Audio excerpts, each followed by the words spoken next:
Assalamualaikum warahmatullahi wabarakatuh. Halo teman-teman kreatif, selamat datang di podcast Sini Bagi Cerita.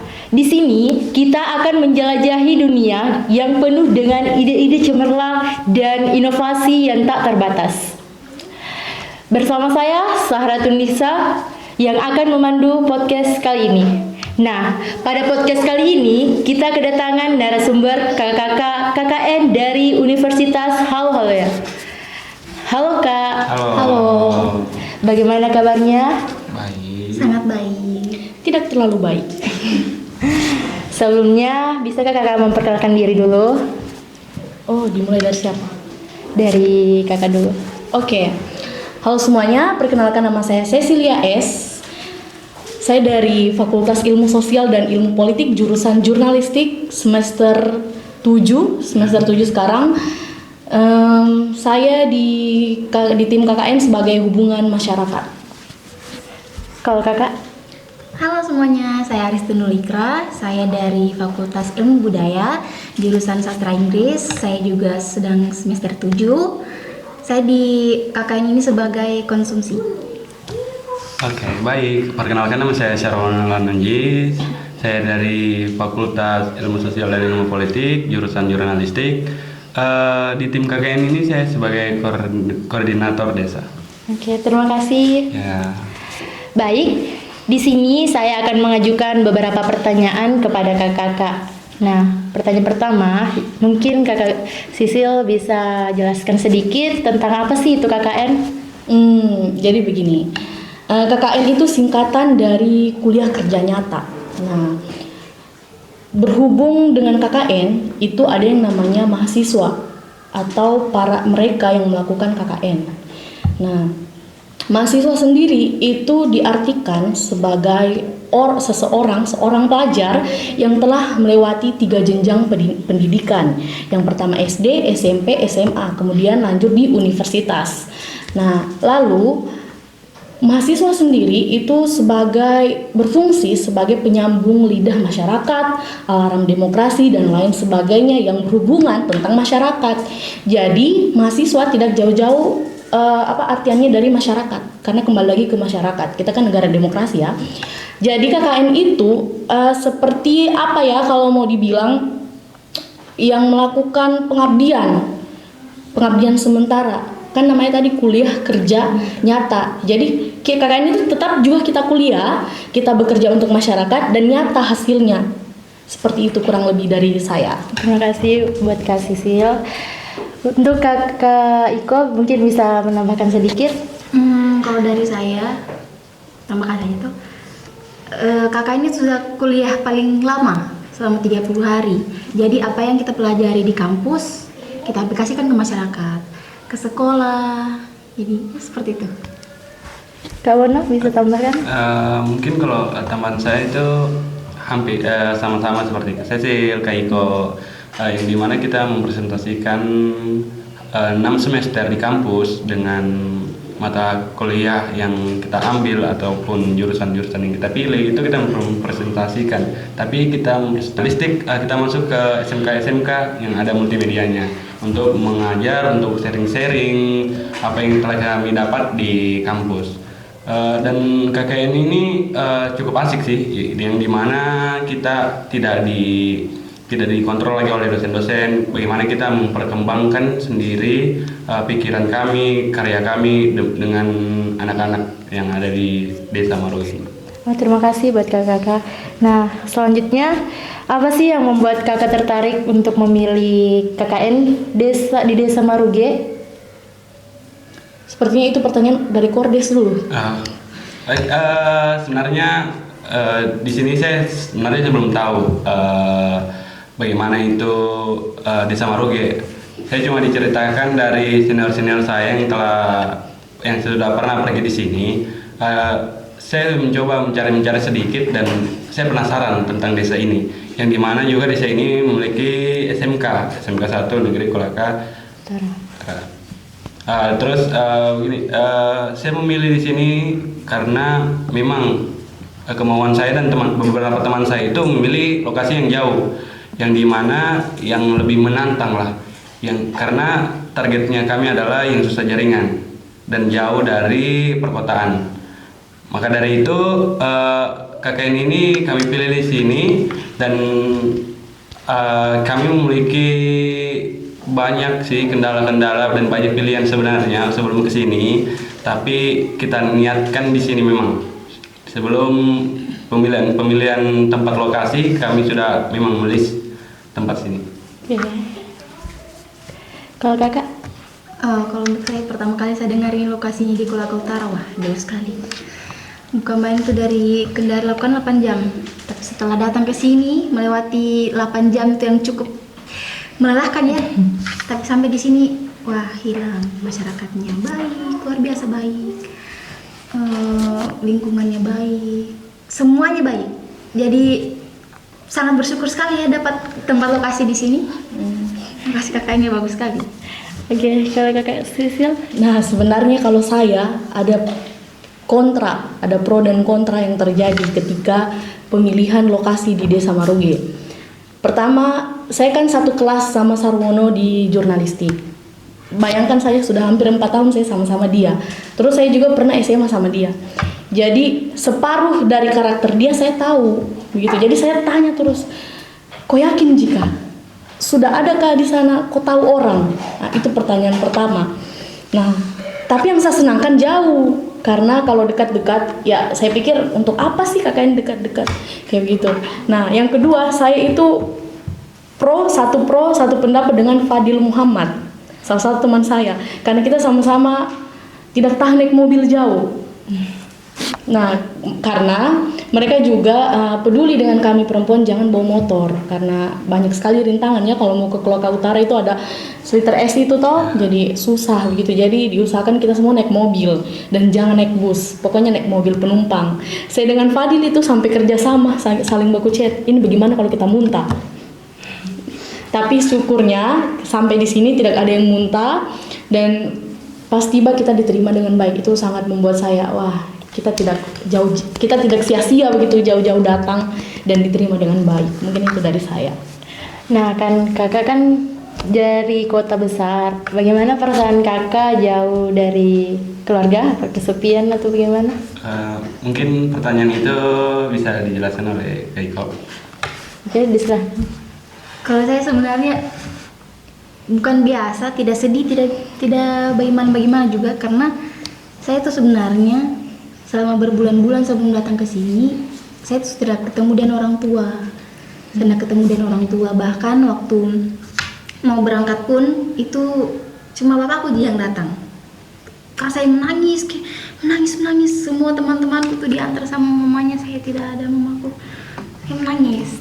Tapi kembali lagi toh, saya datang di sini ada ibu desa yang sudah mau merawat kami seperti anaknya sendiri. Jadi saya tuh selama datang di sini kasih sayangnya ibu tuh terpenuhi. Dia memasakkan, dia perhatian, pokoknya bersyukur sekali. Bagus. Kalau Kak Cecil? Wah, saya biasa sih. Karena begini, saya kan di kampus ikut kayak hal-hal yang berhubungan dengan prestasi gitu. Saya pernah lakukan survei ke Wakatobi, ke Buton Utara, kemana-mana. Saya juga pernah studi banding, sejak SMA saya sudah melakukan studi banding. Jadi kayak masalah keluarga jauh itu, ya orang tua khawatir, saya juga menelpon dengan orang tua, tapi rindu juga, tapi tidak seintim itu. Karena saya sudah biasa, saya itu pernah ikut namanya program pertukaran mahasiswa merdeka di Surabaya selama 4 bulan di 1 semester. Pokoknya 1 semester saya belajar di Surabaya. Itu maknanya itu bertukar sementara bermakna selamanya. Jadi selama 1 semester saya kuliah di kampusnya orang, dan itu biasa saja. Apalagi ini yang 1 bulan biasa-biasa saja. Cuman ya kadang rindu, kalau rindu menelpon. Cuman itu sih kayak enggak terlalu ini. Kalau kawan? Kalau saya bagaimana ya mulainya? Karena saya agak gimana ini bawa perasaan ini. Saya dari SMA sudah berkelana, mendaki, jalan-jalan ya. Dengan KKN ini saya cuma rasa seperti berkelana sih. Hanya kan yang berbedanya adalah saya dapat di sini yang saya tidak dapat di berkelana. Yang dimana saya mempunyai tanggung jawab, yang dimana saya harus kontrol teman-teman saya karena saya kordesnya. Jadi ada memang tantangan-tantangan sendiri yang membuat saya rindu sih akan nanti misalnya kembali, karena kita sudah kehilangan yang kebiasaan nih kita 30 hari sama-sama. Jadi itu kalau untuk orang tua mungkin saya tidak biasa. Sudah biasa lah istilahnya, sudah biasa karena saya sering berkelana. Oke, terima kasih. Nah, apa tantangan terbesar yang pernah kakak alami selama KKN dan bagaimana cara kakak mengatasinya? Apa dulu? Mungkin bisa Kak Wana? Coba tadi apa tadi pertanyaannya? Tantangan besar selama KKN yang dihadapi dan bagaimana cara kakak mengatasinya? Kalau untuk tantangan terbesarnya adalah saya kemarin sempat pulang ke Kendari dikarenakan mengurus UKT. Jadi tantangannya adalah saya harus menyiapkan waktu-waktu yang tepat untuk pulang. Tapi konsekuensinya adalah saya jalan sendiri. Jadi itu tantangan besar yang dimana saya punya tanggung jawab, tapi saya harus tinggalkan. Jadi bagaimana juga kita mau komunikasi di sini jaringan kurang bagus, itu saya harus pikirkan. Itu mungkin bagi saya itu tantangan besar karena mereka tidak akan bergerak kalau tidak ada saya. Karena saya di sini sangat berperan penting untuk mereka, makanya dari itu tantangan saya waktu pulang mengurus UKT itu berat hati karena saya selalu kepikiran mereka di kampungnya orang yang dimana mayoritas yang saya paling kenal di sini, yang duluan paling kenal adalah saya. Anak-anak mudanya di sini saya duluan kenal daripada mereka. Jadi saya takut mereka ini kenapa-kenapa karena mereka belum dikenal sama sekali gitu. Kalau Kak Iko? Kalau saya pribadi berbaur dengan masyarakat, tapi tantangan terbesarnya itu berbaur dengan teman-teman. Karena coba bayangkan, saya baru kenal mereka. Kalau mereka ini kan sudah berteman. Nah kalau saya berbeda, saya baru kenal mereka. Bagaimana saya cocok jika ini dan mereka ini. Apalagi saya mau tinggal 30 hari dan mereka ini. Kayak untungnya saya dapat teman-teman yang ya sangat baik. Saya bersyukur sekali berkelompok dengan mereka karena ya adalah perbedaan pendapat, perbedaan karakter dalam kelompok, tapi masih bisa diatasi. Itu sih tantangan terbesarnya. Kalau Kak Cecil? Saya tantangan terbesar jaringan. Kenapa begitu? Karena saya ini seorang penulis. Saya itu menulis dan saya bekerja lewat gawai HP, lewat laptop. Jadi saya itu ada target, setiap bulan saya harus mengupload 30.000 kata supaya bisa dirilis jadi novel. Nah, caranya kan harus publikasi. Kacau sekali. Saya bisa bilang. Tapi saya jaringan. Jadi itu tiap hari beli terus voucher begitu karena untuk bekerja. Makanya saya kadang kalau misalkan teman-teman kayak begitu, salah satu teman KKN kita Wafik, kalau udah lagi lihat saya main HP serius mengetik cepat, itu dia tidak akan ganggu karena dia tahu saya lagi kerja begitu, dan kebetulan bagus jaringan saya harus cepat. Itu sih tantangannya. Yang lain kalau kayak masalah karakter sudah biasa saya terima. Nah, setelah berada di Desa Maruge, bagaimana menurut kakak masyarakat sekitar Maruge? Menurut Kak Iko? Saya? Iya. Saya enggak ada minusnya. Kalau dari saya pribadi enggak ada minusnya. Saya ketemu ibu-ibunya, anak-anaknya, pemuda-pemudanya, enggak ada minusnya. Baik sekali. Baik. Saya bersyukur sekali. Menurut Kak Wana? Di luar nalar sih kalau untuk desa warga desanya, karena saya juga baru ketemu begini yang dimana semuanya ibu-ibunya, bapak-bapaknya itu antusias kepada kami. Walaupun kami ini mungkin kurang sih kalau menurut saya sebagai kordes kurang sih kami membantu masyarakat, tapi masyarakat tetap kayak selamat datang di desaku gitu ya.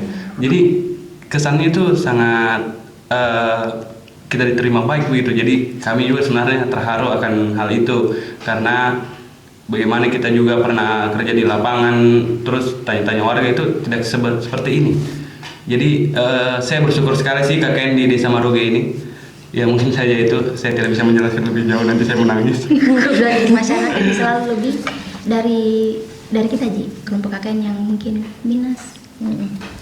Kalau Kak Cecil? Saya kurang lebih begitu, karena begini, saya kan pernah berkeliling ke pelosok-pelosok karena saya juga seorang relawan begitu. Di sini khususnya ada sesuatu yang akan kita kerjakan begitu, program kerja antusias sekali, dan itu di luar dari ekspektasi saya. Kayak tadi malam kan kita baru malam Ramatama, itu pikiran saya sedikit sekali yang mau datang, ternyata banyak, dan banyak juga yang menangis itu.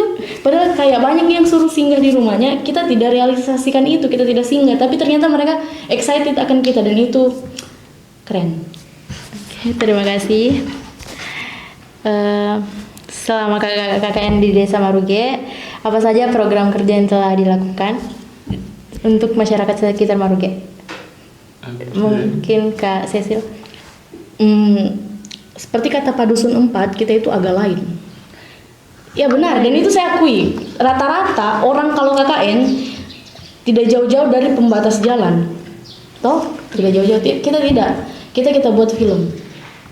Kita buat film. Itu termasuk salah satu proker besar. Kemudian tanam mangrove, karena kita lebih peduli laut, lingkungan yang ada di laut, ekosistem yang ada di laut. Kemudian seminar.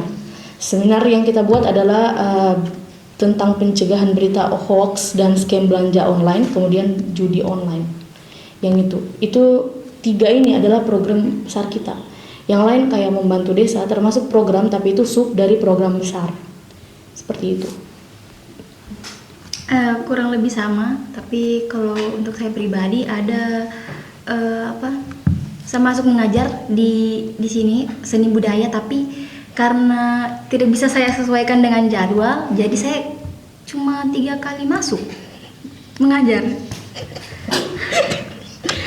Itu bukan karena saya tidak mau, saya antusias, saya suka sekali berinteraksi dengan anak-anak di sini, cuman karena Jam 8 pagi. iya. Karena saya itu agak susah ya bangun pagi. Iya kan, terokot begadang. Terus saya bantu di lapangan juga gitu. Saya tuh orang paling dana sekali mau tinggalkan teman-teman yang lain, terus saya lain tempatku. Gitu sih. Kalau kawan? Kalau saya itu seperti mengajar sih, yang dimana program-program yang kita lakukan untuk masyarakat itu yang saya paling targetkan memang itu di kelompok kami sebelum datang di sini adalah film dengan mengajar. Yang dimana karena kita jurusan jurnalistik, jadi berhubungan dengan anak SMK, mumpung anak SMK sini dekat, jadi itu sih program-programnya. Terima kasih. Nah, kakak kan dari Universitas Haloleo, jurusan jurnalistik yang hampir sama dengan jurusan broadcasting dan perfilman. Bisa kakak kasih saran atau tips untuk saya dan teman-teman saya agar lebih bersemangat lagi dalam memproduksi dan berkarya dalam jurusan bidang broadcasting dan perfilman? Mungkin dari kawan, no? Kalau saya sih soal berkarya itu dari dirinya kita masing-masing, yang dimana itu harus ada kemauan dulu. Walaupun alat itu ada tapi kemauan tidak ada, itu percuma. Jadi menurut saya untuk kalian-kalian yang jadi tim produksi, semangat terus berkarya, tidak ada batasan. Kalau misalnya batasan kemurahan alat itu bukan batasan, karena kemarin junior saya di kampus dapat juara 2 lomba museum, hadiahnya itu 7 juta, dan dia itu syuting pakai HP iPhone IP11 IP11. Jadi tidak ada batasan-batasan bahwa kita harus ini, tidak ada kamera, itu tidak ada. Dari kemauan saja. Saya kasih contoh, itu adalah salah satu junior saya dapat juara 2 di lomba museum bermodalkan cuma HP. Kalau Kak Iko? Kalau dari saya mungkin karena bukan jurusanku jadi saya tidak terlalu tahu. Cuman untuk kalian kalau bisa jangan berhenti untuk mencoba. Karena menurutku itu tidak semua untuk apalagi kalian kan yang suka pegang kamera, yang suka ambil ini. Tidak semua orang itu bisa menangkap momen dan menciptakan momen. Jadi kalian tuh hebat. Menurut Kak Cecil apa tipsnya? Jurusan jurnalistik di broadcasting dan multimedia. Saya tuh awalnya tidak mau masuk jurnalistik. Alasannya? Karena saya itu pengamat seni. Saya lebih suka musik, melukis, teater, menari, itu saya. Tapi karena saya juga suka menulis dan terlanjur terdampar di jurnalistik, ya kita nikmati saja. Tapi setelah masuk jurnalistik saya tahu bahwa di jurnalistik itu banyak sekali yang perlu kita pelajari. Bidang ilmu multimedia, broadcasting dan jurnalistik itu luas. Di situ kita bisa jadi seorang presenter, bisa jadi seorang anchor, bisa jadi seorang MC, bisa jadi seorang sutradara, produksi, penulis naskah dan lain sebagainya. Saya itu rata-rata tidak pernah masuk frame dalam produksi film. Jarang sekali saya mau didapat masuk frame karena saya bagian penulis naskah. Dan itu apalagi kalau misalkan ditugaskan buat film fiksi. Jujur, saya lebih suka menggunakan imajinasi saya daripada melakukan riset. Dan kalau kita menggunakan imajinasi, kita berpikir keras bagaimana ini supaya cerita ini dapat konflik. Itu kan kita harus berpikir tidak cukup untuk 1 malam, seminggu, setahun dan setelahnya. Begitu. Itu kan karya. Kita juga berkarya, begitu. Nah, untuk merealisasikan hal itu, membuat sebuah naskah film, kita harus mempunyai wawasan yang luas. Jadi di dalam itu kita harus belajar dan belajar. Sebelum kalian berkarya, ada baiknya kalian belajar. Toh? Iya. Nah, setelah kalian sudah belajar, baru bisa berkarya. Jadi kalau pesan dari saya, jangan berhenti belajar. Dan sebelum itu niatkan supaya ada kemauan. Karena percuma kalau misalkan kamu suruh ikan untuk memanjat, nggak bisa. Lakukan minatmu, lakukan bakatmu, dan tunjukkan kalau ini saya, bukan orang lain. Terima kasih atas saran dari kakak-kakak. Nah, terima kasih untuk obrolan kita kali ini dan menjawab beberapa pertanyaan dari saya tadi. Nah, itulah tadi obrolan podcast kali ini. Semoga episode kali ini menginspirasi teman-teman semua untuk berkarya. Jangan lupa untuk share podcast Sinemaki Cerita di YouTube Multimedia First. Sampai jumpa episode berikutnya. Saya Sarah Tunisa pamit undur diri. Assalamualaikum warahmatullahi wabarakatuh. Dadah.